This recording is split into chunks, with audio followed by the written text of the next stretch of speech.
Hello guys, I hope you are doing good. Welcome to another video. Today we are going to solve yet another machine coding round question in React that was asked in Palo-Alto networks for senior staff UI.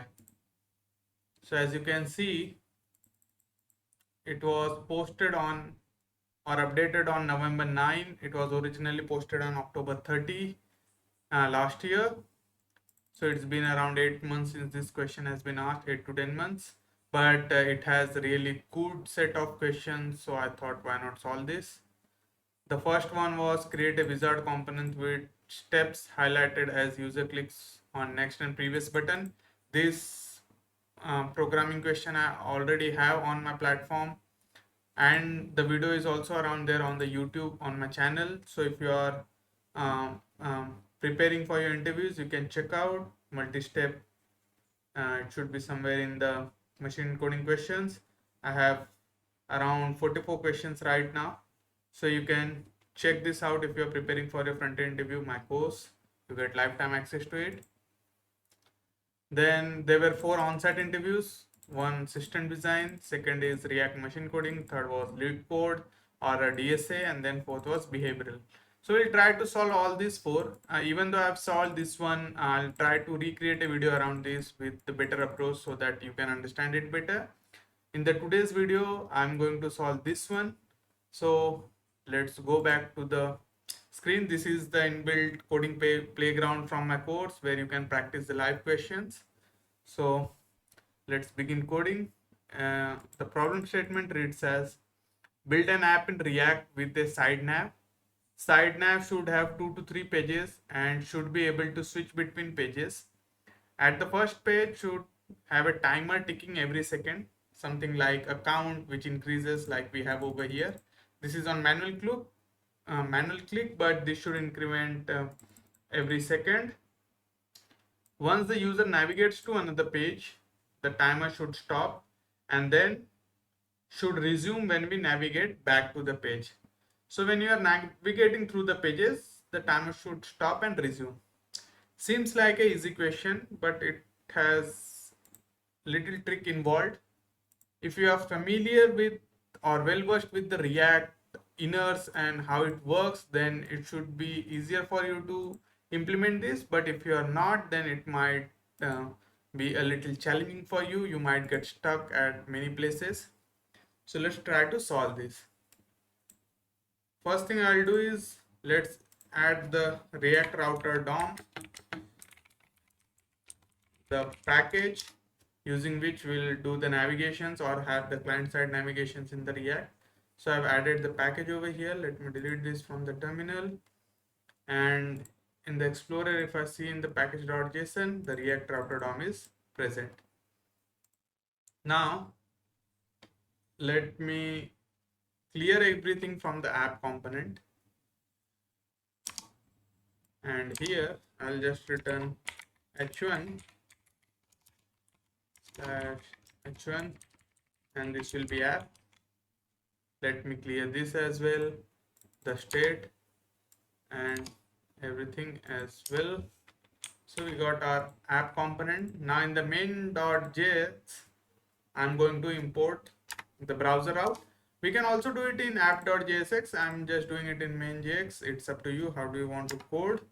So import browser router from React router DOM. And then we are going to wrap our app inside this. So browser router.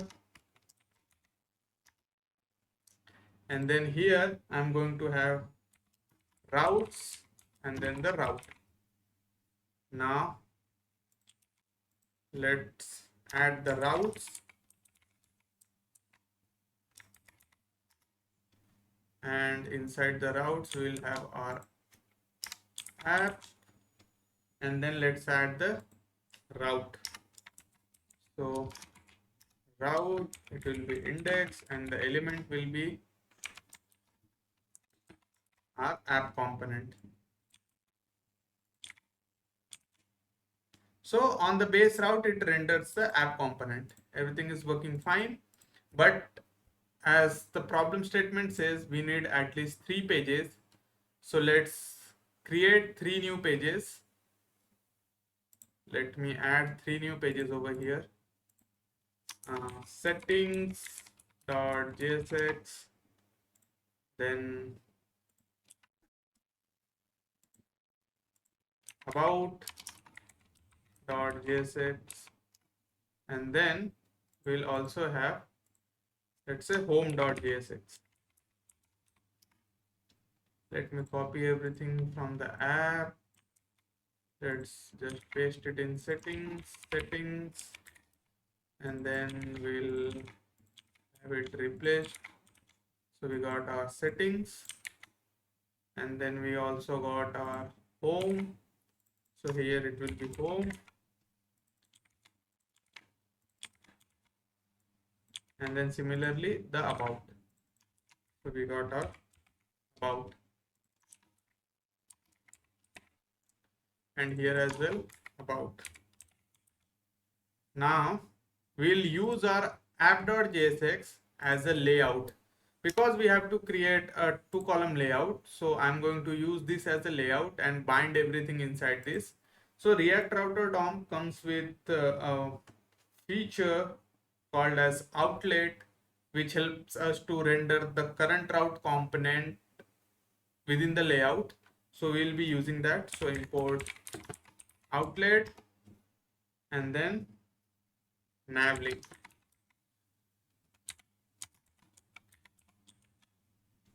From the React Router DOM, and then here what I'm going to do is I'm going to create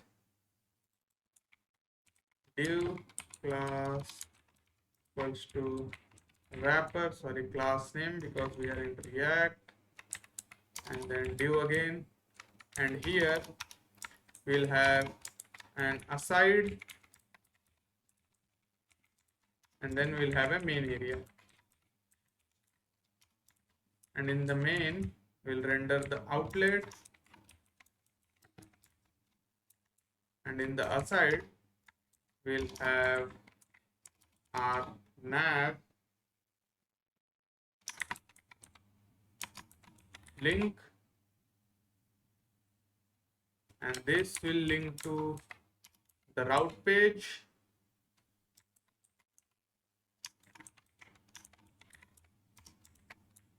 we'll call this home,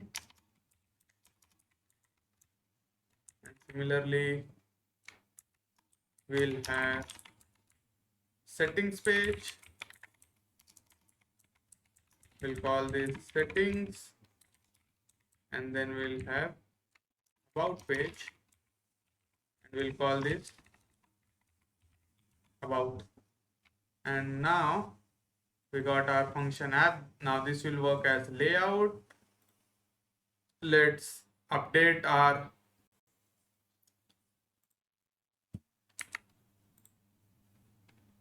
let me close this. Let's update our main file. So here I'll import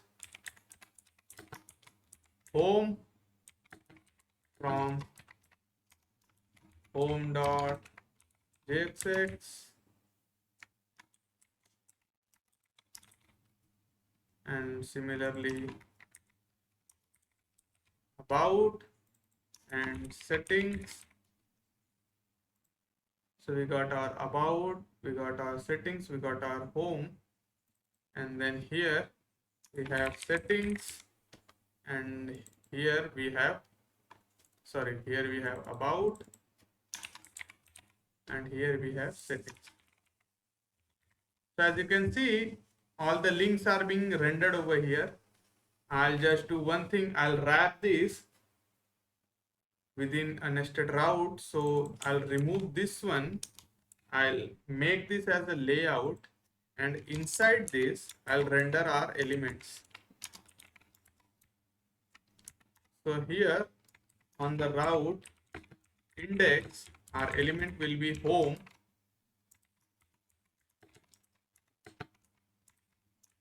and then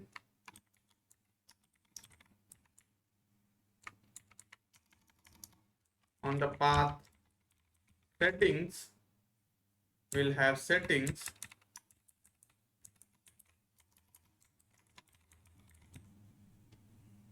and similarly on the path about, we'll have about. So now if I reload this, if I click on settings, it will go to settings page. You see the URL is also changing. And if I go to about, it goes to about page. Similarly, if I come back to home, it will have the home route.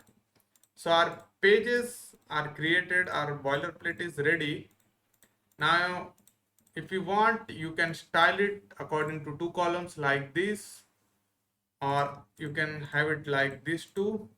Let me style it just as we see in the problem statement reference image, so that we meet the requirement that is mentioned over here, like we should have a side nav.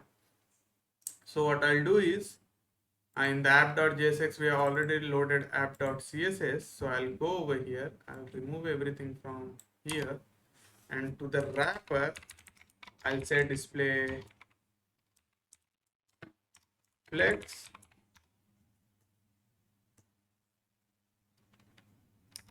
then gap should be 8 pixels, and height should be 100 VH minus 20 pixels. It's just alignment. And then we'll have a side, and then we'll have main. So main should be border 1 pixel solid white, and then we'll do it as flex 1, and our aside, it will be also border 1 pixel solid white, and then it should display flex, inline flex, however you want it, flex direction,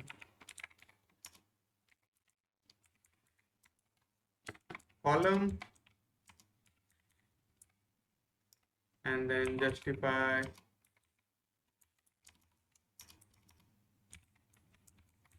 content center.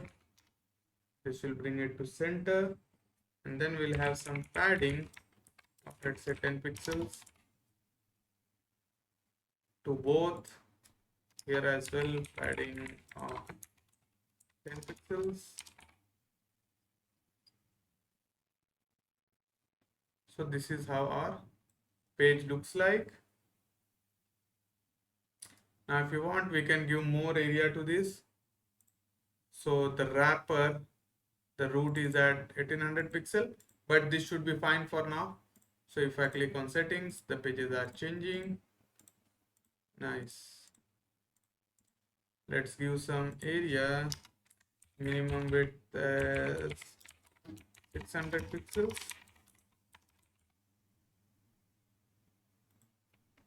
400 pixels, 300 pixels. Yeah, this is fine. If I go to settings, things are changing. Now our basic structure, basic boilerplate with the pages and the side now is ready. We can now have or navigate through the pages. Now coming to the core functionality that we have to implement, for that, let me close main.jx. We are no longer using this. Settings is also not needed, neither the app.jsx. We have to use the home, because home is the one on the default route. So this is what will be rendered first. So we'll add our logic of rendering the timer over here. So for timer, what I'm going to do is I'm going to maintain a state that will increment every second.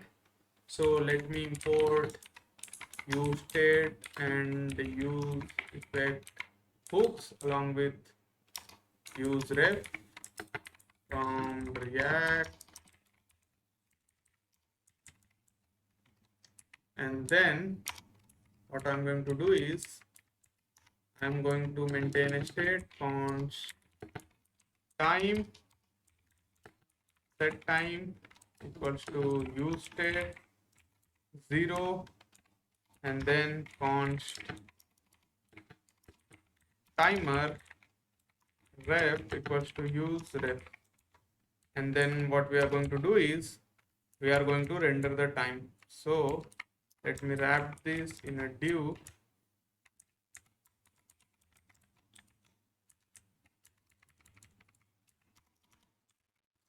And here inside this, let me add a key tag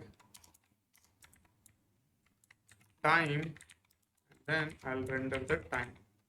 So right now it is 0. Now we have to increment this every second. For that, what I'm going to do is I'm going to make use of use effect hook. And inside this, what I'll do is I'll just add a set timeout. So I'm assigning the timer ID, which is returned from set timeout, to the time_ref.current, so that we can clear it when during the memory cleanup. So here what I'll do is I'll do set time, and I'll accept the previous time and just increment it by 1. So every second we'll just increment it by 1, and then we'll have a return function. Inside this, I'll do clear timeout, and to this I'm pass timer_ref.current. So this should run the timer, and then it should clear it after 1 second. So timer ref is not defined. Timer ref. Sorry, my bad. So if you notice, this changes from 0 to 1. So on the initial mount, it is loaded and then it is incremented only once, but thereafter it is not incrementing. That is because this hook, it has the empty array dependency, and it will be loaded only once. So it is loaded, it's updated, and then the timer is stopped. To run it recursively in the loop, like after each update you have to trigger it again, what we can do is we can add the time as a dependency. So what will happen is every time the time changes, the use effect will be called again. It will trigger the timeout, and then before cleanup the timer ID will be cleared, and again the same thing will happen. So it will go in a loop. Basically this is a recursion that is happening. The use effect is called every time the timer change, it triggers the set timeout again, that triggers the timer update, and the same thing goes on and on. Now let's say if I change the page, if I go from home to settings and come back to home, the timer is reset. Why? Because this whole component is mounted again, so everything is re-rendered. But the problem statement says that when you go or navigate to any page, the timer should stop and then it should resume from where you have left when you come back to the same page. Now, in order to pause the timer and resume, there are multiple things we can do. But because this is for a senior staff level interview, the first thing we should be clarifying is the nature of the application. Will it be server-side rendered or client-side rendered? We here have coded assuming it is a client-side rendered, but we should clarify this, and then based on the answer we should try our approach. Here, assuming that this is a client-side application, what I'm going to do is I'm going to make use of local storage to persist the data, this timer data, and resume. But there is still catch in using the local storage. I'll show you how you can, this can lead to a problem and how you can fix that. You can also use session storage. If you are doing server-side rendering, you can use cookies to update it and then retrieve it. So it depends upon the nature of the application, but because this is an interview and assuming that this will be a client-side application, so we are trying to solve this accordingly. Now here what I'm going to do is after every update, I'll say that I'm going to update this value in the local storage. So I'll just say window dot local storage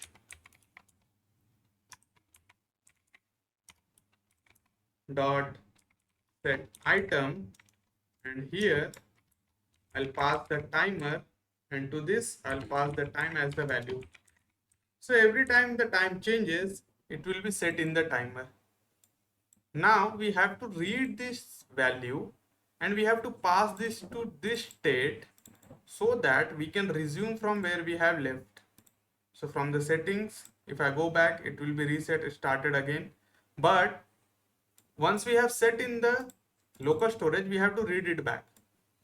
Now if I read it in the use effect hook again, will that work? So let's see. If I read it in the use effect hook again, I'm adding another use effect, and here I'm going to take the time. So const time, I'm going to fetch from the local storage. So rather than set, we are going to do a get from the timer, and then we'll set it. So set time, and here I'll say parse int time, or else pass a default 0. So I've set it. Now you see we are getting a NaN. This may be because the value that has been set and that has been read is not matching. Let me reload this and see. So 1, 2, 3, the timer is running, but what if I navigate and come back?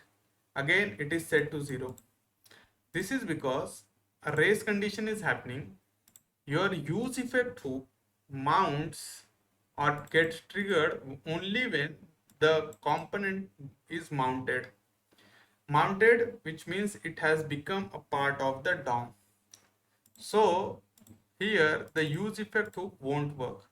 Now this is where most people will get stuck, because they won't be able to figure out how to fetch the value from the storage and update it on the state before it is mounted. So for that you have something called use layout effect. This hook is called, use layout effect is called before the component has mounted, I mean it has become part of the DOM tree. So this will fire before the use effect hook. So you can use the use layout effect, and then you can get the value and set to set item, and that should work fine. So let's see. If we go to settings, if I come back, it is again reset. You are seeing? So if I go to settings, I come back, it has again reset. This is because the difference between the use layout effect mounting and the use effect mounting is so minor that there is a race condition happening. So now to fix this, what we'll do is we will use another state. So const start timer, and then set start timer, which is use state and then false. Now what will happen is this set start timer, this start timer will add as a dependency to the hook which updates the value, and here we'll say if only if the start timer has been done, then we start the value updation, and we start the timer only when the use layout effect changes have taken place, which means we have fetched the value from the local storage and updated. So here I'll say set start timer to true. Now if I reload and run this, you will see that we are resuming from where we have left. So 23, 24, 25, if I go to settings, I go to about, it should resume from 25. So it was at 25, it has resumed. Now we are at 26, 27, 28, 30, 31. If I go back to settings and come back again, it will resume from where it has left. So two things which were important while creating this was your understanding of how use layout effect works over the use effect, and then how do we store and get the data before or passing it to the use state hook as a default value. So as I said earlier, this question seems simple, but it is tricky. And now that you have learned how to solve this, I hope you have enjoyed this video. For such interesting machine coding questions, you can subscribe to my channel. If you like the video, give it a like, share it. And if you are preparing for a front-end interviews, do check out my course alpha.link. Thank you for your time.